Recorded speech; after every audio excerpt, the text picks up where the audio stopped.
o Roberto Mota. Fala, Mota. Sempre elegante. Fala, pessoal. E aí? E aí, bichão? Ô, Mota, desculpa, Emílio, fazer a primeira pergunta, mas é que eu estava acompanhando o Mota na rede social. E agora você está muito elegante porque os seus posts estão em inglês, direcionado para Elon Musk. E a gente quer saber o dossiê do Twitter. Você que conseguiu uma resposta. né? Que pé que tá e o que vai acontecer, meu querido Roberto Mota. Então, o Elon Musk providenciou na sexta-feira a publicação da primeira parte do que ele chamou de dossiê Twitter, né? O Twitter Files, que mostram como era feita a censura no Twitter americano. Confirma muita coisa que a gente já sabia, né? Pela nossa experiência de usar o Twitter. Quem usa o Twitter há muito tempo como eu, viu como o Twitter foi se transformando. Era, como a maioria das redes sociais, um lugar onde você podia dizer o que você quisesse, e ele foi, aos poucos, se tornando um lugar onde só os esquerdistas podem dizer o que eles querem. O resto, se prepare. Agora, a grande surpresa do dossiê publicado pelo Elon Musk foi a liberdade que os funcionários do Twitter americano tinham para suprimir conteúdo, para censurar a postagem, para cancelar pessoas, inclusive recebendo pedidos de políticos.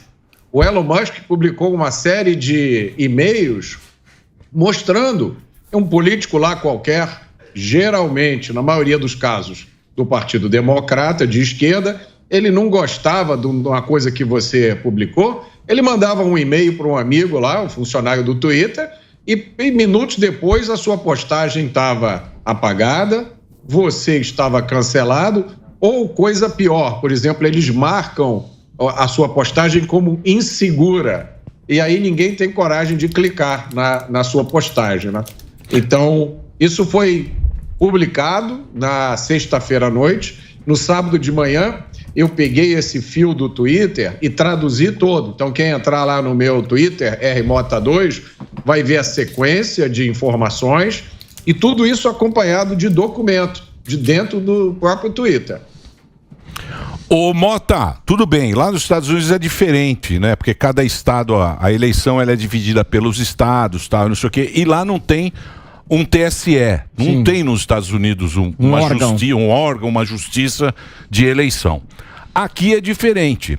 E aqui o TSE trabalhou com várias empresas que seriam as empresas que iriam checar as informações.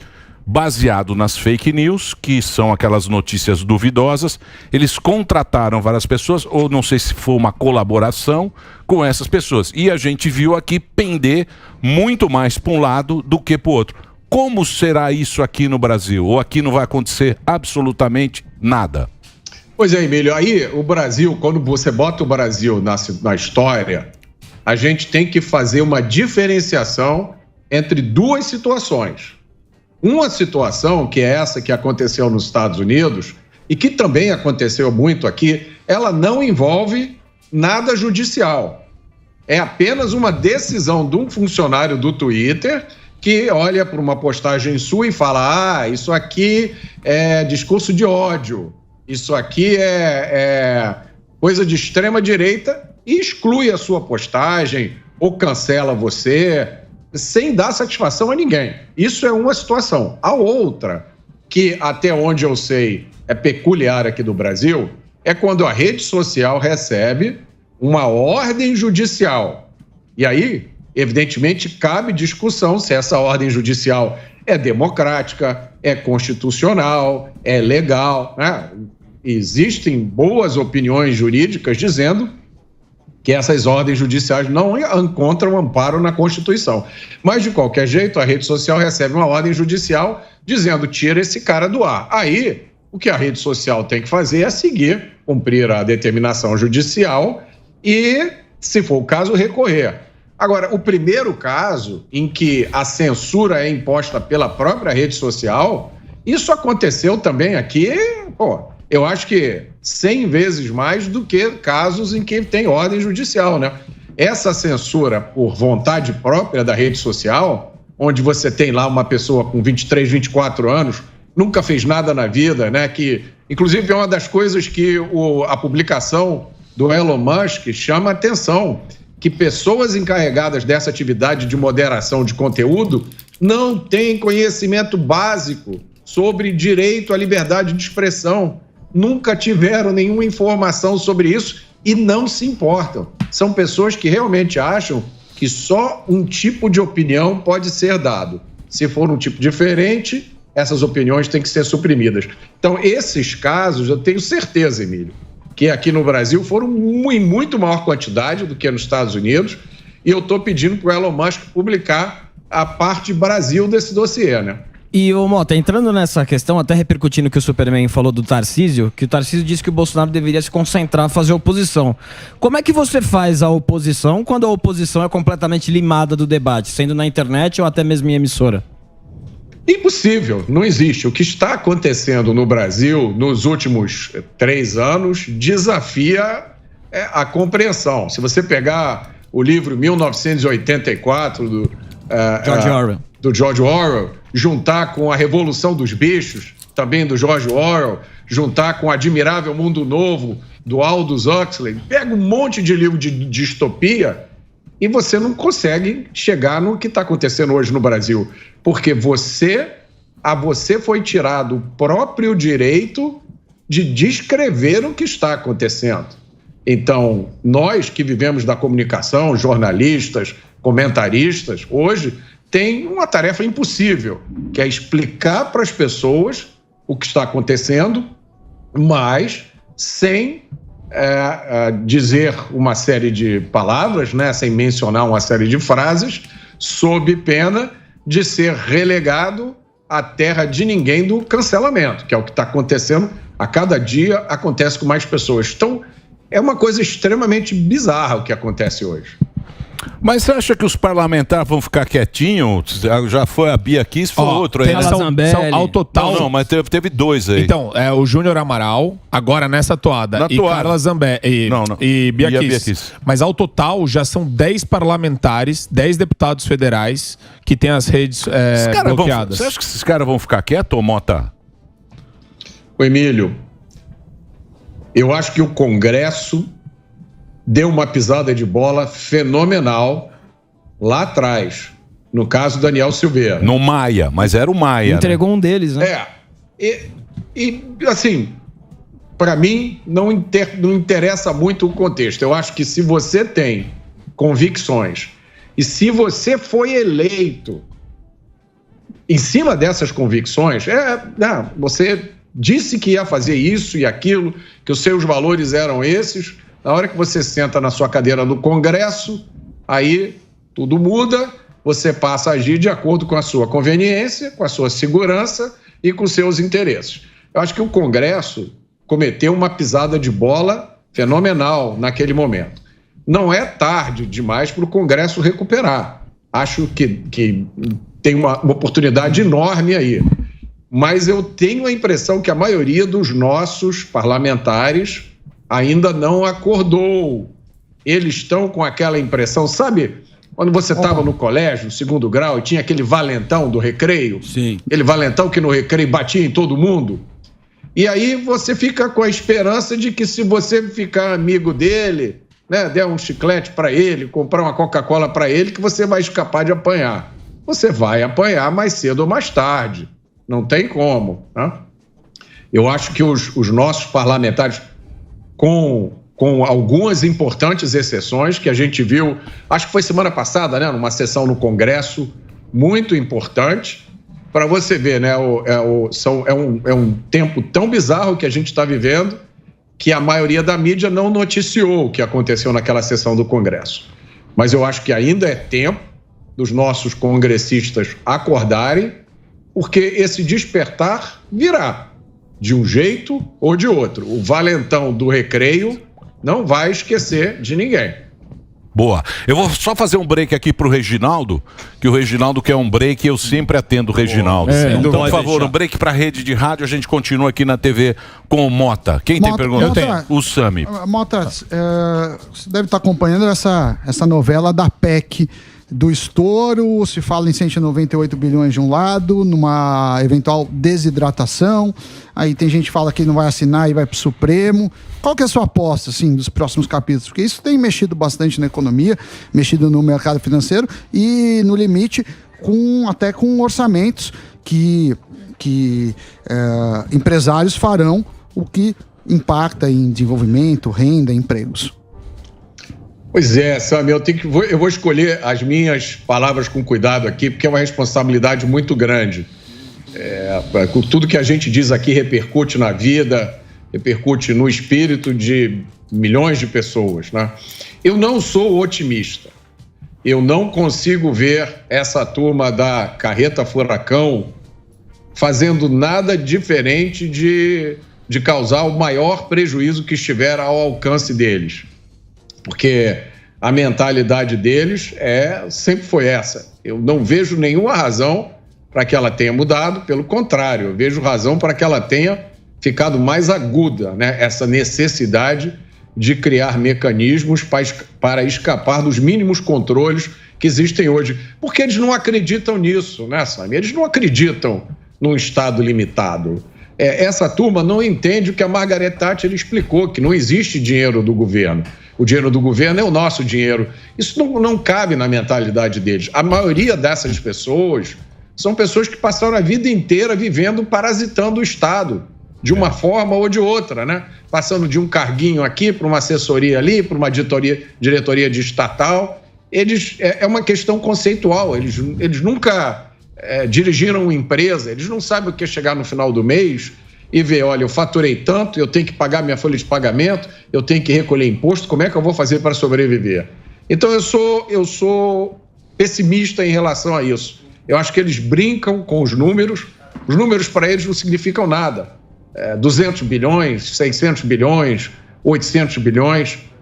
E pela primeira vez, Sami, eu vejo, pela primeira vez em muito, muito, muito tempo, eu vejo muitos empresários desanimados. Acho que a ficha finalmente começou a cair em muita gente. E é um sentimento de angústia, um sentimento de perplexidade, de receio que eu vejo na maioria das pessoas. Porque é o mesmo elenco, né? É um elenco vale ruim. A pena ver de novo. Que você já viu jogar. É um elenco ruim. Vale a pena ver de novo. Você vê o elenco ruim. Esse elenco é ruim. Péssimo. Carreta furacão, porra. É um desespero. E essa que os caras falaram progressista, extrema-direita, inventaram esses termos. Só que esses progressistas... Puta, não é progressista. Isso aqui é o PT da América do Sul, aquele PT aí. Lá do Hugo Chávez, primeiro, extrema esquerda, das Nicarágua, aquele foro de São Paulo. É um pensamento de 40 anos atrás. Centro-esquerda. Não é um pensamento antigo. Agora, o que vai ser, não sei. Tanto que eles estão brigando com o pessoal já também. Não sei o que vai ser, não sei o que vai ser pra turma aí. Porque é aquele pensamento. Mas 13 ministério disso. É pra dar emprego, inchado, porra. Né? Como é que o cara não vê isso? É pra dar onde sai o dinheiro? É sindicato. É aquilo que o Mota falou. Me arruma um emprego aqui, não sei o quê, tá todo mundo lá. Já tem 1.000 na carreta. Fora o que 1.000, era conta, 50. Né? Samidana, você que é um liberalzinho, um gatinho ainda assustado. Que tem muita gente não ganhando salário direto, estão pensando em ganhar. Ó a carreta, ó a carreta como vem. Ó, essa é a última, hein? Ela vem. Vem descontrolada. Puta, essa aí vem que vem. Ó como ela vem. Lotada. Puta carreta. Ó. Puta merda. Cheio de emprego. Hein, Mota? O que nós vamos fazer, hein, Mota? Rezar, né? Olha, Emílio, Deixa eu tentar animar as pessoas, né? Trazer o outro lado dessa situação. Eu não me lembro de ter visto nenhuma outra época no Brasil tanta gente, tantos brasileiros comuns, interessados, procurando informação e conscientes do que está acontecendo.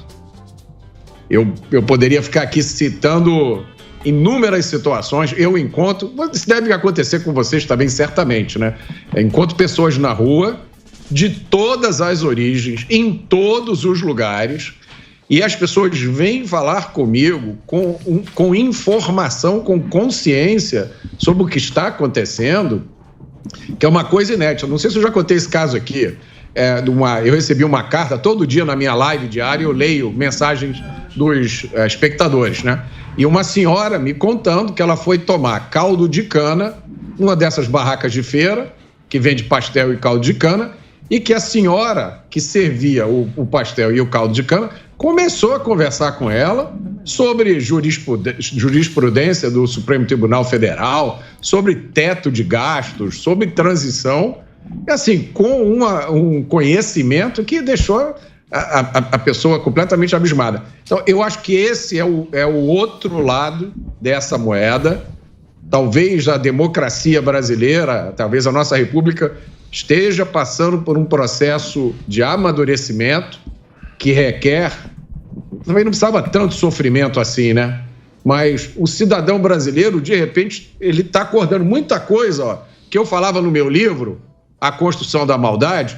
Há muitos anos que eu falo isso, que no Brasil se começou a destruir a justiça criminal de forma a criar cada vez mais a noção de que o criminoso é um pobre coitado, que ele não tem culpa, a culpa da sociedade. E agora se completou a segunda metade dessa loucura, que é dizer que o cidadão comum, o cidadão de bem, que se veste de verde e amarelo e que expressa uma opinião, que esse cidadão é criminoso. Um percentual da população brasileira foi convencido disso. Eu estava lendo agora aqui no Twitter um sujeito dando essa opinião aqui, aplaudindo o cancelamento da Bia Kicis e dizendo que as opiniões da Bia Kicis são crimes e que não podem ser permitidos. Isso, né, num país onde apenas 8% dos homicídios são solucionados. Apenas 2% dos assaltos, 2% dos assaltos são solucionados no Brasil, né? Onde o sujeito pega um jornalista, tortura, mata e queima vivo, como foi o caso do Tim Lopes aqui no Rio de Janeiro. Terrível. Um dos assassinos ficou 5 anos na prisão, o outro ficou 7. Então, num país como esse, o nome do Brasil é impunidade de criminosos violentos. E esse país agora passou a punir o cidadão pela sua opinião. Pois é. Por uma opinião que você deu. É um absurdo. E você viu o Lewandowski, né? O Lewandowski fala que... Não, ele fala que tem muita... Precisa desencarcerar. Desencarceramento. Política de desencarceramento. Ele defendeu o preso. Defendeu política de desencarceramento. Como se aqui fosse a Noruega. Mas é desencarceramento não para os crimes de opinião. Para crime de opinião, aí encarcera. É pra homicídio, é pra roubo e por aí vai, latrocínio. Agora, Mota, posso fazer mais uma pergunta, Emílio? Claro. Saideira. Mota, sempre um prazer. Não sei. Vai. Então faz a pergunta. Não é um paraninho. O cara é puta paraninho. Tá bom. Formando. Palestrinha. Hoje, não. É uma pergunta, é uma palestra. Não é. Opinião Hoje existe um alinhamento entre a população que tá na rua e o executivo. O executivo como único defensor da liberdade de expressão na figura do Bolsonaro, que queda-se calado, fica silente. Agora ele tá quieto, não, um silêncio enigmático. E a partir do dia 1º de janeiro você vai ter um alinhamento de agendas de extrema esquerda entre o judiciário, executivo e o legislativo cúmplice ou cooptado. Você enxerga isso como algo problemático em termos de perseguição pros conservadores, para nós da mídia também? Porra. Olha, Marco, eu acho que tem 2 cenários aí. Um cenário apocalíptico, onde essas forças todas se juntam e a única opinião permitida no Brasil vai ser a opinião da esquerda. O único partido ao qual você vai poder ser filiado vai ser o PT e por aí vai. Tá? Acho que esse é o cenário apocalíptico. E tem um cenário que é um cenário em que esse despertar do povo brasileiro, da consciência, traz essa situação por um ponto de equilíbrio. É um ponto de equilíbrio que ninguém sabe onde vai estar, porque o que está acontecendo hoje no Brasil nunca aconteceu antes, né? Mas eu acho que a grande chave de tudo isso está na expressão que você mesmo usou e que eu acho que é um erro enorme, gigante, que alguns observadores da cena política brasileira cometem, de reduzir um fenômeno gigante que está acontecendo hoje, reduzir isso ao simples apoio a um político. Pegar essa consciência nova que surgiu na sociedade brasileira e chamar isso de bolsonarismo. Não, isso são bolsonaristas, tá? Que é um adjetivo usado um tom de ofensa, de redução intelectual, né, querendo colocar os bolsonaristas na mesma equivalência dos petistas, né? Inclusive equivalência intelectual e moral. Quando, na verdade, na minha opinião, esse fenômeno, né, que eu acho que é muito maior do que o apoio simplesmente a uma figura política, ele inclui o renascimento de uma série de valores e ideias que o brasileiro comum passou a se dar conta, que são muito importantes para a sua vida, né? Principalmente a ideia da liberdade. Eu sempre falo isso, eu não me lembro de nenhum outro presidente da República defendendo a liberdade, como o presidente Bolsonaro defendeu. Tem até um vídeo famoso, eu discutindo com uma colega comentarista minha, né, que ela diz que o presidente Bolsonaro é antidemocrático, e aí eu proponho um questionário. Vamos ver se ele é democrático, se ele é antidemocrático mesmo. Quantos deputados ele já prendeu? Quantos parlamentares ele já caçou? Quantas pessoas ele censurou? É um questionário com 20 itens e você não preenche nenhum item com nenhuma ação antidemocrática. Então, eu acho que essa mentalidade, Marco, do povo brasileiro, esse despertar, me dá esperança de que o cenário seja muito melhor do que, às vezes, a gente acha que ele vai ser. Muito bem. Mas deu um bizil aí nesse tempo, né? Porque eu acho que o Bolsonaro, eu acho que ele representa esse afegão médio, que é o cara que trabalha, o cara que tem uma empresa. É uma nova galera que tem aí no Brasil. A gente vê conversando, você vai num restaurante, vê um cara que tem uma empresa e tal, não sei o que ele quer... Mercadinho. Tocando barquinho. Ele tá tocando barquinho, ele acredita no Brasil e tal. E tem essa turma do sindicato. Esses aí estão aí há muito tempo. Mas eu acho que nesse meio tempo aí, pro juiz, né, pro judiciário tomar o poder, aconteceu alguma coisa lá que a gente não sabe direito o que foi. Que agora os caras estão mandando, hein? Não adianta você ver que essa conversa aí com essa carinha triste, que o cara tá mandando e desmandando. Já fecharam o Congresso. Tem mais Congresso. Tchau. Congresso não tem mais. Sim, tá banido. Não adianta ficar com carinha triste. Mas olha só, Emílio, isso é uma consequência natural desse processo, né, que eu e muitas pessoas soou esse alarme já há bastante tempo. Você lembra que em junho de 2020 veio uma ordem para suspender as operações policiais no Rio de Janeiro. Tem uma série de decisões judiciais tomadas aí nos últimos 10 anos, que é cada uma mais absurda que a outra, né? O sujeito que foi preso em Porto Alegre, os bandidos atirando nos policiais, e aí vem uma decisão judicial dizendo o seguinte: se o bandido atirar no policial, mas não fizer mira, não se configura um crime de tentativa de homicídio. É um crime menor no qual não cabe pena de prisão. Tem o sujeito que foi preso em Fortaleza com um fuzil depois de atirar na polícia. E aí ele foi solto na audiência de custódia porque o juiz queria trazer o indivíduo de volta ao convívio social. Essas coisas já estão acontecendo no Brasil há muito tempo. Muita gente soava esse alerta, né? Olha, a ideologia está dominando a justiça criminal, esse troço está saindo de controle. Eu tenho a impressão de que o que a gente está vendo agora é uma continuação do que já estava acontecendo, né? Só que agora o troço ficou tão, como é que eu digo, evidente, né? Tão grosseiro, que agora todo mundo está vendo o que está acontecendo. É igual o Lula, ele não está mais preocupado se o jatinho era da Lava Jato. Ele pega o jatinho e que se dane. Não, mas é da Lava Jato. Ô, Barba, é da Lava Jato. Que Lava Jato, bicho. Deixa eu ir no meu jatinho que se dane aí. Não adianta fazer essa carinha, Mota. Vamos esperar. Vamos rezar. Ó o Conde. Vamos rezar para o futuro do Brasil. Ô, Mota, obrigado, hein? Obrigado pelo papo. O Mota tá lá no Roberto Mota Oficial, que é o Instagram dele. O Twitter RMota2. que está aí para você. E tem um monte de livro bacana do Mota. Inclusive, eu tenho vários livros do Mota aqui. Mota, obrigado pela participação. E você tá no Pingos, né? Eu tô no Pingos. Tá bom o Pingos, hein? Tá bom esse time, hein? Hoje vai bombar. Pois é. Tá muito bom o time. 6h aqui na Jovem Pan com esses craques aqui da Pan. Obrigado, viu, Mota? Valeu, Emílio. Muito obrigado. Obrigado, pessoal. Tchau, tchau. Valeu.